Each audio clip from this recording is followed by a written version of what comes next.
Hello बच्चों, आज हम जय प्रकरण का जो फर्स्ट चैप्टर है पोषण, वही हम आपके सामने लेकर आए हैं। आशा करता हूँ कि आपको बहुत अच्छा से अच्छा समझ में आवे, ठीक है ना। जो आपकी परीक्षा में बहुत ही महत्वपूर्ण है, ठीक है ना। देखिए, ये जो पोषण है हमको जय प्रकरण पढ़ना है। तो जय प्रकरण का मतलब होता है कि पोषक तत्व को, देखिए जय प्रकरण तो जिन क्रियाओं द्वारा जीवों का अनुचरण होता है उसे सामूहिक रूप से जय प्रकरण कहते हैं, ठीक है ना। जिन क्रियाओं द्वारा जीवों का अनुचरण होता है उसे जय प्रकरण बोला जाता है, ठीक है ना।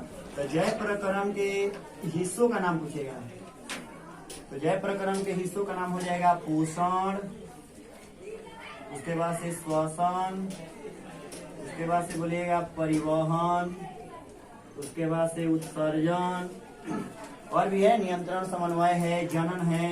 ये सब जय प्रकरण के हिस्से हो जाएंगे, ठीक है ना। तो जिन क्रियाओं द्वारा जीवों का अनुचरण होता है उसे जय प्रकरण कहा जाता है। जय प्रकरण के हिस्सों का नाम पूछेगा तो बोलिएगा पोषण, श्वसन, परिवहन, उत्सर्जन, नियंत्रण, समन्वय, जनन, ठीक है ना। ये जय प्रकरण का मतलब हुआ चलना, बोलना, हंसना। मैंने हमको पता चले कि कोई जीव जिंदा है, वो अपनी क्रिया कर रहा है। दैनिक क्रिया जितनी भी होती है वो सब करता है ना, सब जय प्रकरण में आते हैं, ठीक है। तो जय प्रकरण किसे कहते थे बोलिएगा, वे सारी क्रियाएं जिनसे जीवों का अनुचरण होता है उसे जय प्रकरण कहते हैं, ठीक है ना। जय प्रकरण में सबसे पहले हमको पढ़ना है पोषण के बारे में, ठीक है ना।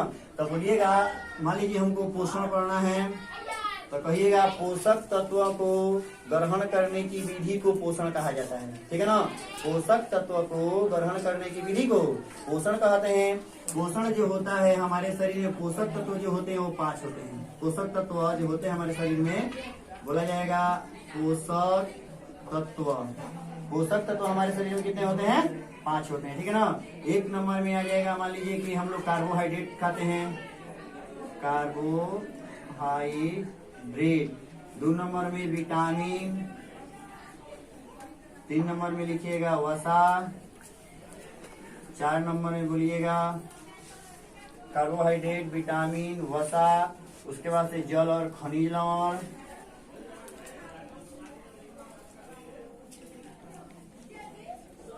और एक है कार्बोहाइड्रेट, विटामिन, वसा, जल और खनिज लवण, और अगला है प्रोटीन,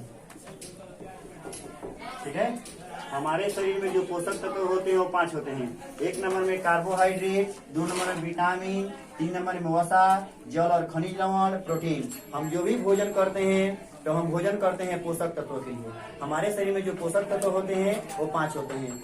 देखिए, पहले का पोषण किसे कहते हैं तो बोलिएगा पोषक तत्वों को ग्रहण करने की विधि को पोषण कहते हैं। पोषक तत्व हमारे शरीर में कितने होते हैं तो 5 होते हैं, ठीक है ना। हम भोजन करते हैं पोषक तत्वों के लिए। पहला जो पोषक तत्व है कार्बोहाइड्रेट। कार्बोहाइड्रेट का हमारे शरीर में सबसे ज्यादा जरूरत होता है, और प्रश्न आता है कि कार्बोहाइड्रेट का पाचन कहाँ होता है, तो कार्बोहाइड्रेट का पाचन मुख में ही हो जाता है, ठीक है ना। मानव शरीर में कार्बोहाइड्रेट का पाचन कहाँ होता है तो बोलिएगा मुख से ही तो कार्बोहाइड्रेट का पाचन शुरू हो जाता है, ठीक है ना। मुख में ही कार्बोहाइड्रेट पचता है। देखिए, कार्बोहाइड्रेट का विभिन्न रूप होता है। कार्बोहाइड्रेट का जो सबसे सरल रूप होता है उसको हम लोग कहते हैं ग्लूकोज कहते हैं। कार्बोहाइड्रेट का जो सबसे सरल रूप है वो है ग्लूकोज, ठीक है ना। और भी बहुत सारे कार्बोहाइड्रेट को हिंदी में बोलते हैं हम लोग शर्करा कहते हैं, शर्करा, ठीक है ना। कार्बोहाइड्रेट को हिंदी में बोला जाता है शर्करा। और मानव शरीर में देखिए पोषक तत्वों को ग्रहण करने की विधि को पोषण कहते हैं। हमारे शरीर में जो पोषण होते हैं वो 5 होते हैं। 1 नंबर में है कार्बोहाइड्रेट, जो नाम लिख दिए हैं। कार्बोहाइड्रेट का जो सबसे सरल रूप होता है वो होता है ग्लूकोज। उसके बाद से बहुत सारा है, जिसे मान लीजिए दूसरा हो जाएगा फ्रुक्टोज, हो जाएगा फ्रुक्टोज, ठीक है ना। उसके बाद से और भी कार्बोहाइड्रेट, जैसे फल उल खाने से हमको फ्रुक्टोज मिलता है। फ्रुक्टोज भी फल, ये सब फूड का कच्ची मतलब जाता है, ग्लूकोज में मतलब जाता है, और ग्लूकोज को हमको जरूरत होता है, ठीक है ना। तो कार्बोहाइड्रेट का सबसे सरल रूप क्या है तो बोलिएगा ग्लूकोज। उसके बाद से मान लीजिए विटामिन है, वसा है। ये जो वसा होता है ये हमारे शरीर में ये सबसे मोटे पदार्थ कहा जाता है, ठीक है ना। वसा मतलब चर्बी हो गया, ठीक है ना। कि अगर हम ज्यादा मात्रा में तेलीय पदार्थ खा लेंगे, चिकना पदार्थ खा लेंगे, मलाई, मक्खन, घी, बादाम, ये सब खाते हैं तो हमें उस वसा की पूर्ति होती है, ठीक है ना। 1 ग्राम वसा में 9.3 या 4 किलो कैलोरी ऊर्जा पाया जाता है, ठीक है ना। 1 ग्राम वसा में 9.3 किलो कैलोरी ऊर्जा पाया जाता है, ठीक है ना। इसी तरह से अगर हम खाते रहेंगे ढेर सारा जब ऊर्जा हो जाएगा और उसको हम खर्च नहीं करेंगे तो वही फैट के रूप में माने पेट पे हमारे चर्बी के रूप में जमा हो जाता है, ठीक है ना। और कार्बोहाइड्रेट के बारे में अगर 1 ग्राम हम लोग कार्बोहाइड्रेट खाते हैं तो हमको मिलेगा 4.2 किलो कैलोरी ऊर्जा मिलता है, ठीक है ना। और मानव शरीर को एक दिन में 2500 किलो कैलोरी ऊर्जा चाहिए। कितने चाहिए? 2500 किलो कैलोरी ऊर्जा चाहिए, ठीक है ना। ये जो पोषक तत्व होते हैं 5 होते हैं, 1 नंबर में हो गया, 2 नंबर, 3 नंबर, 4 नंबर, ठीक है। देखिए ये जो आशा हम बता दिए थे। और विटामिन के बारे में देखिए, विटामिन जो होता है हरे फल फ्रूट ये सब खाने से हमें विटामिन की प्राप्ति होती है। दूध में विटामिन पाया जाता है, ठीक है ना। जल और खनिज लवण को हमारे शरीर में बहुत ज्यादा जो खनिज लवण जो होते हैं, मान लीजिए खनिज, तो हम सारे खनिज खाते हैं, लोहा से लेकर सोना चांदी सारे खनिज खाते हैं, ठीक है ना। लेकिन द्रव रूप में खाते हैं। खनिज जो होते हैं आप जानते करते हैं, खनिज होते हैं 2 प्रकार के, धात्विक और अधात्विक। फिर धात्विक खनिज भी 2 प्रकार के होते हैं, धात्विक खनिज भी 2 प्रकार के होते हैं। इसके बारे में हमको नहीं पता है, ठीक है ना। उसके बाद है प्रोटीन, तो मांस मछली ये सब खाने से हमें प्रोटीन की प्राप्ति होती है। और प्रोटीन क्या करता है? हमारी हड्डियों को मजबूत करता है, ठीक है ना।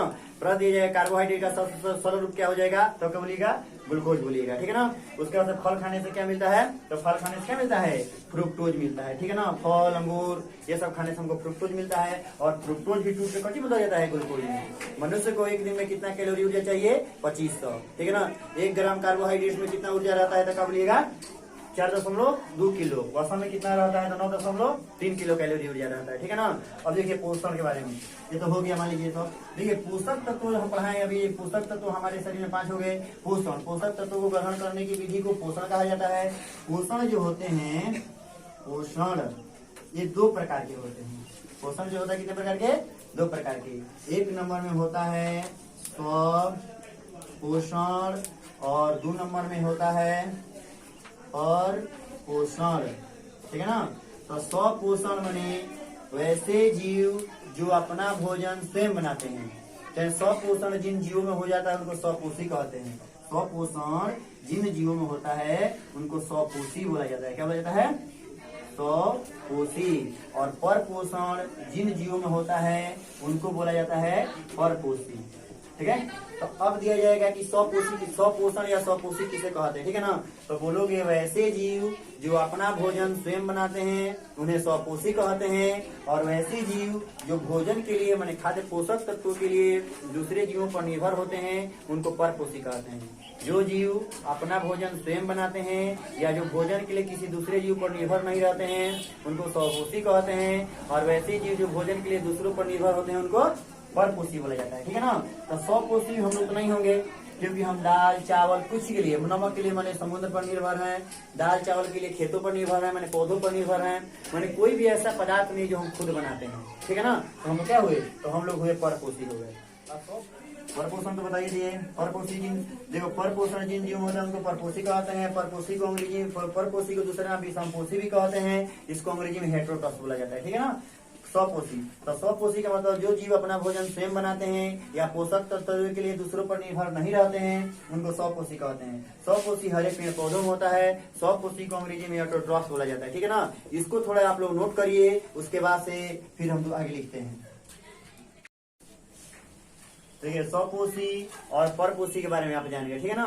तो अब परपोषण की जो विधियां होती हैं, देखिए परपोषण को हम लोग विषमपोषी कहते हैं। स्वपोषण मात्र एक ही प्रकार का होता है, लेकिन परपोषण जो होता है इसको विषमपोषी कहते हैं ना। तो ये परपोषण जो होता है 3 प्रकार का होता है। मान लीजिए परपोषण, परपोषण जो है इसके 3 संतान मान लीजिए। एक में है मृत जीवी, ठीक है। 2 नंबर में है सहजीवी। सहजीवी को हम लोग परजीवी ही बोलते हैं, परजीवी, ठीक है ना। और 3 नंबर में जो है इसका नाम है प्राणी संपोषण, ठीक है ना। तो परपोषण कितने प्रकार के होते हैं? तो बोलिएगा परपोषण होते हैं कितने प्रकार के? 3 प्रकार के। 1 नंबर में है मृत जीवी, 2 नंबर में है सहजीवी और 3 नंबर में है प्राणी संपोषण, ठीक है ना। तो अब है क्वेश्चन कि मृत जीवी पोषण किसे कहते हैं? तो बोलिएगा मृत जीवी पोषण, ये तीनों तो इन्हीं के संतान है मान लीजिए। तो मृत जीवी पोषण जो है ना, मृत जीवी पोषण परपोषण की वैसी विधि है, परपोषण की वैसी विधि है जिसमें कोई जीव मृत जीवों से ना अपने पोषक तत्वों को लेते हैं, माने मृत जीवों से अपना खाना वो खाते हैं, उनको क्या बोलते हैं? मृत जीवी कहते हैं। मृत जीवी पोषण परपोषण की वैसी विधि, क्योंकि परपोषण हमको लगाना ही है, क्योंकि परपोषण की 3 विधियां हैं इसलिए परपोषण लगाइए। बोलिएगा मृत जीवी पोषण परपोषण की वैसी विधि है जिसमें कोई जीव मृत जीवों से पोषक तत्वों को लेता है, उसको मृत जीवी पोषण कहते हैं। ठीक है ना। मान लीजिए कोई कुत्ता बिल्ली या कुछ मर जाता है, वहां पे क्या होता है, कीड़े लग जाते हैं। जो कीड़े लग जाते हैं वो कीड़े उनको खत्म करते हैं, नष्ट करते हैं ना, उन्हीं को हम लोग उन्हीं में मृत जीवी पोषण पाया जाता है। तो बोलिएगा जीवाणु, बैक्टीरिया, जीवाणु, बैक्टीरिया, ठीक है ना, ये सब क्या है, इन लोगों में मृत जीवी पोषण पाया जाता है। ठीक है ना। तो मृत जीवी पोषण इन्हें पाया जाता है, जीवाणु, बैक्टीरिया सब, इनको बोला जाता है अपघटक कहते हैं, अपघटक।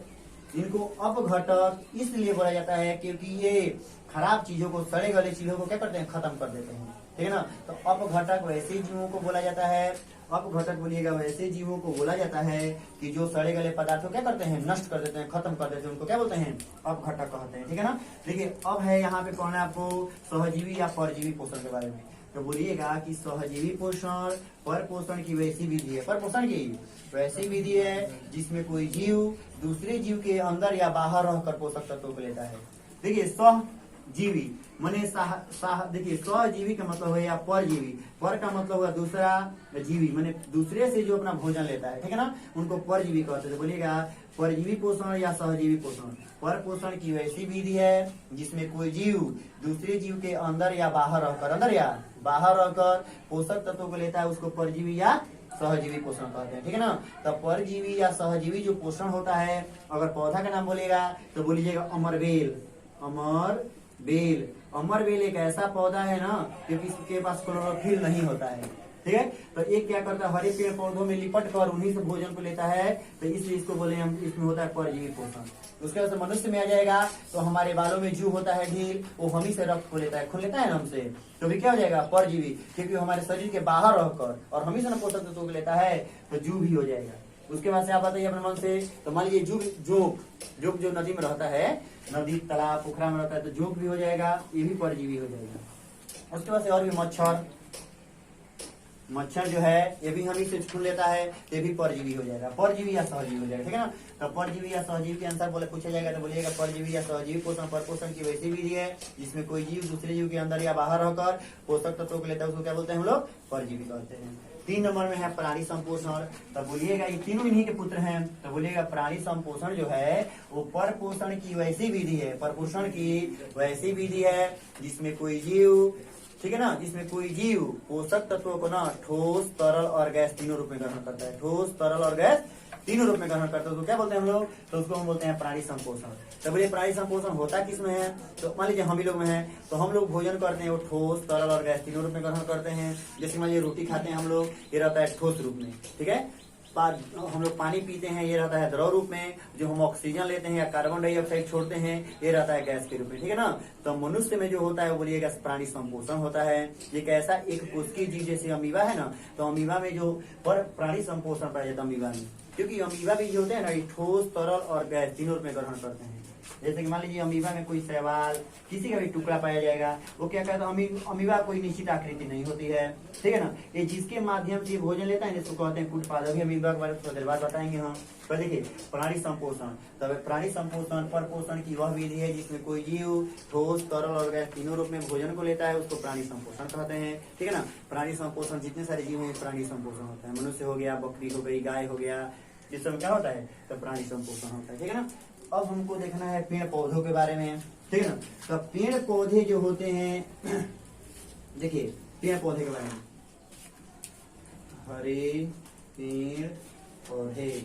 हरे पेड़ पौधे जो होते हैं ये प्रकाश संश्लेषण की क्रिया के द्वारा अपना भोजन बनाते हैं, बड़े जो होते हैं। ठीक है ना। लेकिन हरे पेड़ पौधे प्रकाश संश्लेषण की क्रिया द्वारा भोजन बनाते हैं, और हरे पेड़ पौधों का जो भोजन होता है वो ग्लूकोज खाते हैं। रख दिया जाएगा कि हरे पेड़ पौधे क्या खाते हैं भोजन के रूप में, तो ग्लूकोज खाते हैं। ग्लूकोज को बोला जाता है कार्बोहाइड्रेट। क्या बोला जाता है, क्योंकि कार्बोहाइड्रेट का जो सबसे सरल रूप होता है वही होता है हमारा ग्लूकोज, कार्बोहाइड्रेट। ठीक है ना। तो हरे पेड़ पौधे भोजन के रूप में क्या खाते हैं, तो ग्लूकोज खाते हैं। ठीक है ना। हरे पेड़ पौधों में भोजन बनाने के लिए कितनी कच्ची सामग्री की आवश्यकता होती है, तो मात्र 4 होती है। हरे पेड़ पौधों को भोजन बनाने के लिए कितनी कच्ची सामग्री की आवश्यकता होती है, तो बोलिएगा 4 होता है। ठीक है ना। और हमारे में तो बहुत सारा है, जैसे कि धनिया, तेजपत्ता, नमक, हल्दी, दाल, ये सब है। तो उतना तो नहीं देखिए, अब पेड़ पौधों में देख लीजिए।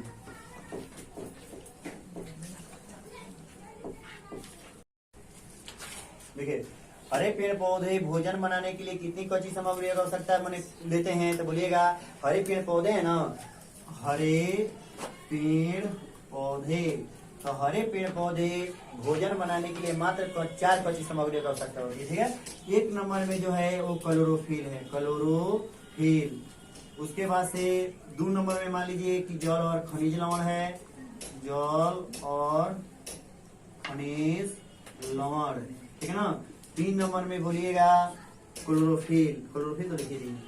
3 नंबर में हो जाएगा वो क्या लेते हैं, वायुमंडल से लेते हैं CO2 गैस लेते हैं, जिसको हम कार्बन डाइऑक्साइड गैस कहते हैं, ठीक है ना। तो क्लोरोफिल हो गया, जल और खनिज लवण हो गया, CO2 हो गया। और 4 नंबर में हो जाएगा सूर्य प्रकाश, सूर्य प्रकाश, ठीक है ना। तो हरे पेड़ पौधे भोजन बनाने के लिए कितनी कच्ची सामग्रियों की जरूरत होती है, तो बोलिएगा 4।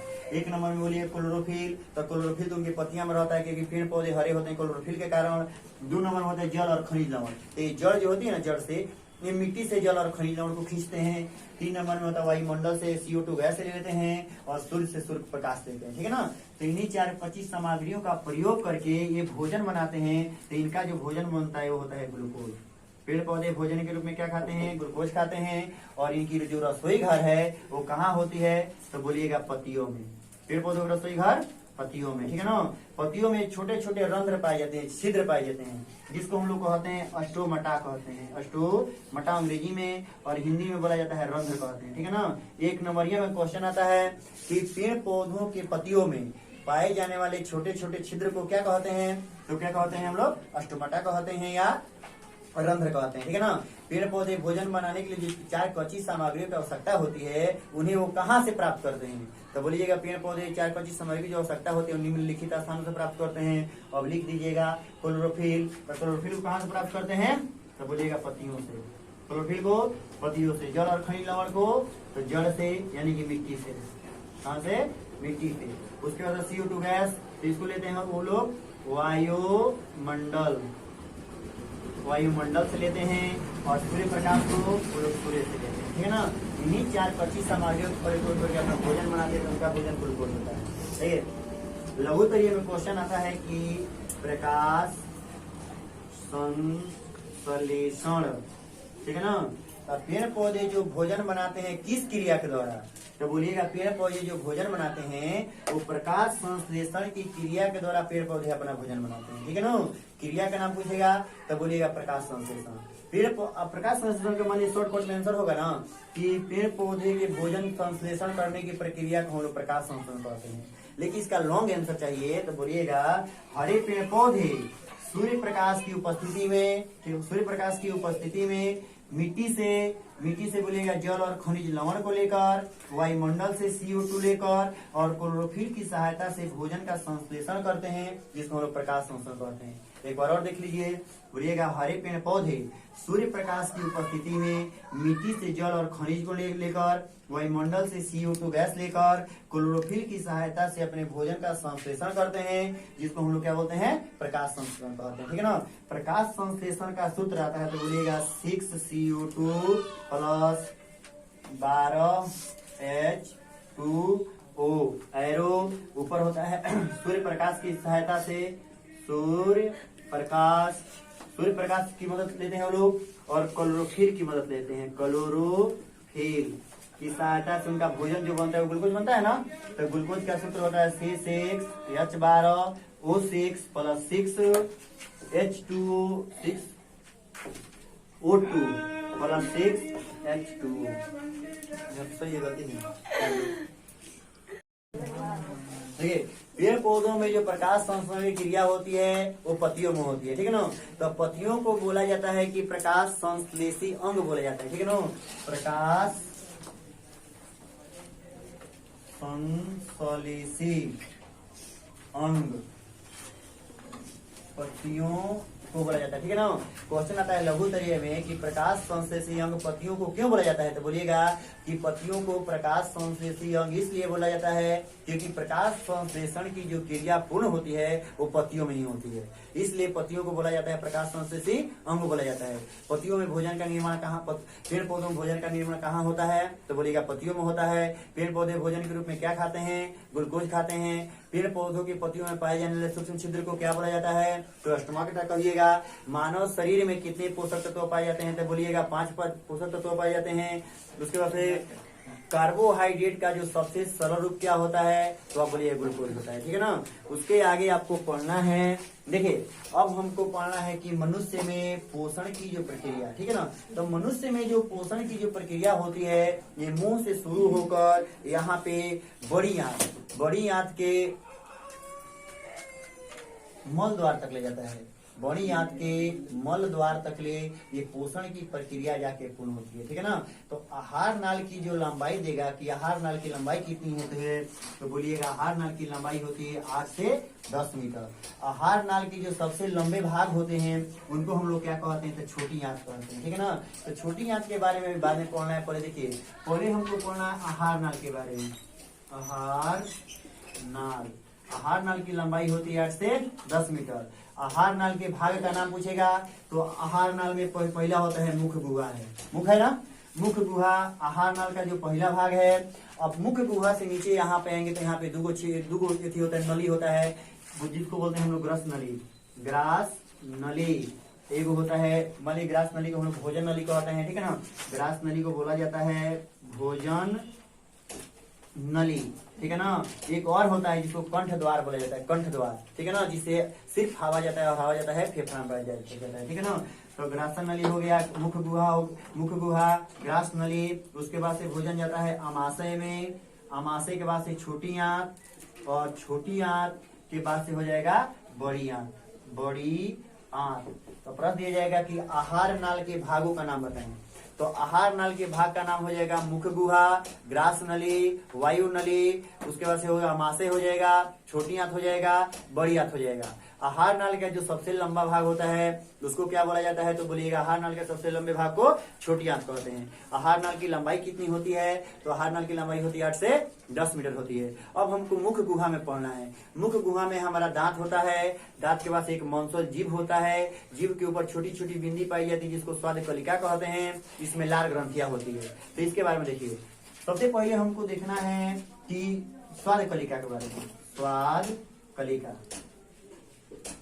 स्वाद जो कलिका होती है ये जिह्वा के ऊपर पाई जाने वाली छोटी छोटी जो बिंदी होती है ना, इसको हम लोग स्वाद कलिका कहते हैं। इसका कार्य है भोजन के स्वाद का पता लगाना। मान लीजिए अपनी जीभ को टेप से साट दीजिए और टेप से साटने के बाद से क्या भोजन ग्रहण करिए, क्या मीट खाइए, खीर खाइए, मलाई खाइए, दूध खाइए, किसी का स्वाद लगेगा? नहीं लगेगा, क्योंकि ये जिह्वा पर पाई जाने छोटी छोटी बिंदी होती है ना, यही स्वाद का पता लगाती है, ठीक है ना। तो किसी भाग में खट्टा का लगता है, किसी भाग में तीखा का, किसी के भाग में नमकीन का, लेकिन हम भोजन को फेंट के एक ही बार खा जाते हैं। तो भोजन को फेंट के खा जाते हैं, एक ही बार जीभ के सभी भागों में चल जाता है, इसीलिए उसका स्वाद हमको एक बार में पता चल जाता है, तीखा है कि नमकीन है, खट्टा है, कड़वा है, कैसा है, ठीक है ना।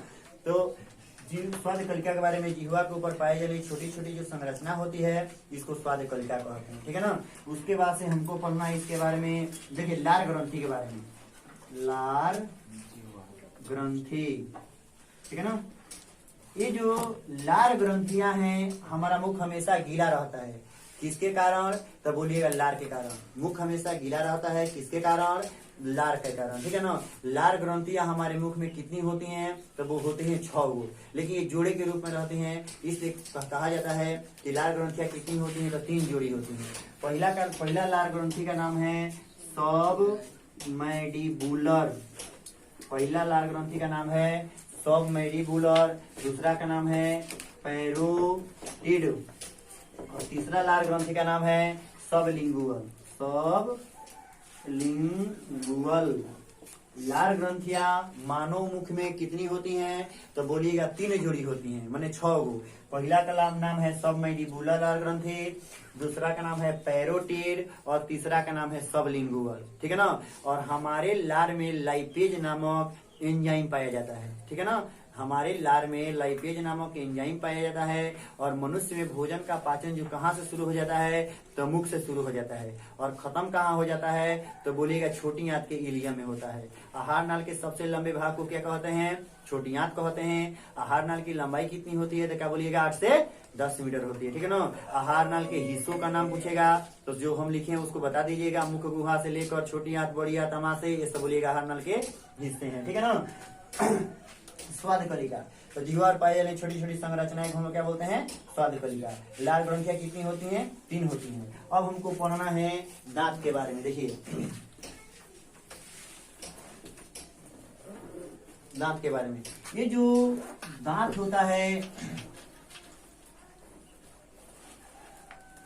देखिए दांत, ठीक है ना। तो दांत का निर्माण जो होता है ना, दांत का निर्माण डेंटाइन करता है। हमारे मुख में दांत का निर्माण कौन करता है, तो बोलिएगा दांत का निर्माण करता है डेंटाइन। दांत का निर्माण डेंटाइन। और मानव शरीर के सबसे कठोरतम पदार्थ का नाम, माने सबसे कठोरतम वस्तु पदार्थ किसका नाम क्या है, तो बोलिएगा क्या है, इनाइमिल। इनाइमिल, ठीक है ना। ये जो इनाइमिल है ना, ये दांत की ऊपरी परत होती है। दांत का निर्माण करता है डेंटाइन, ठीक है ना। और दांत का निर्माण करता है डेंटाइन करता है। और मानव शरीर के सबसे कठोरतम भाग क्या है, तो बोलिएगा इनाइमिल, दांत की ऊपरी परत होती है। और मानव शरीर की सबसे बड़ी कोशिका क्या है, तो बोलिएगा स्त्रियों के अंडाणु की। और मानव शरीर की सबसे लंबी कोशिका क्या है, तो बोलिएगा न्यूरॉन की कोशिका सबसे लंबी होती है मानव शरीर में। और सबसे बड़ी होती है स्त्रियों के अंडाणु की। और सबसे जो छोटी कोशिका होती है वो होती है पुरुषों के बीजाणु की। ये एक्स्ट्रा नॉलेज था, इसलिए मैंने थोड़ा दे दिया आप लोगों को। मानव शरीर की जो सबसे बड़ी कोशिका है वो स्त्रियों के अंडाणु की है। सबसे लंबी जो कोशिका है वो न्यूरॉन की है। और सबसे छोटी जो कोशिका है वो पुरुषों के बीजाणु को होती है, ठीक है।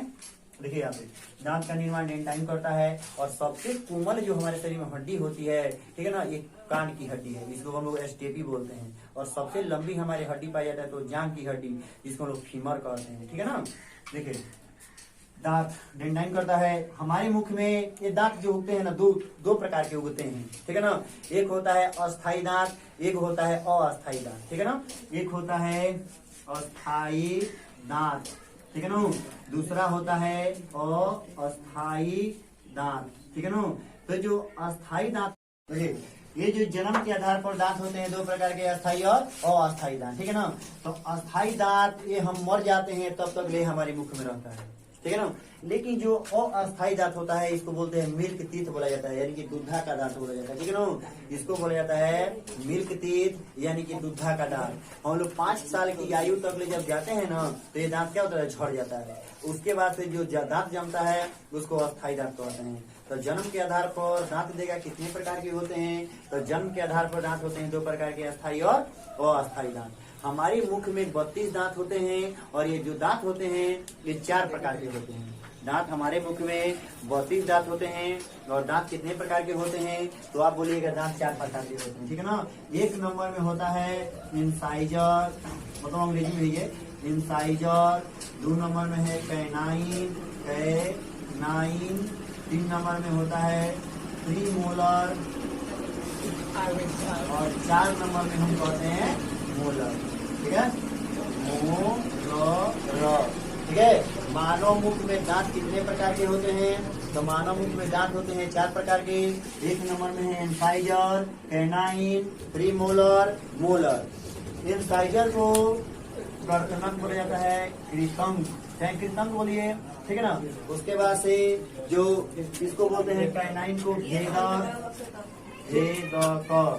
इसको बोला जाता है। प्रीमोलर को मान लीजिए अग्र चवर्णक, और इसको बोला जाता है चवर्णक, ठीक है ना। इंसाइजर मतलब इंसाइजर को अंग्रेजी में कृतंक कहते हैं, कैनाइन को भेदक, प्रीमोलर को अग्रचवर्णक और मोलर को चवर्णक, ठीक है ना। याद करने का सबसे आसान तरीका हो जाएगा, मान लीजिए कि दांत कितने प्रकार के होते हैं, 4, इंसाइजर, कैनाइन, प्रीमोलर, मोलर। नहीं याद हो जाएगा, इंसाइजर, कैनाइन, प्रीमोलर, मोलर, ठीक है। दांत कितने होते हैं मुख में? 32। कितने प्रकार के? 4 प्रकार के। जन्म के आधार पर दांत कितने होते हैं? 2 अस्थायी और अस्थायी। ठीक है ना? इतना ही पे स्टॉप करते हैं। आशा करता हूँ कि आपको बहुत अच्छा समझ में आया होगा।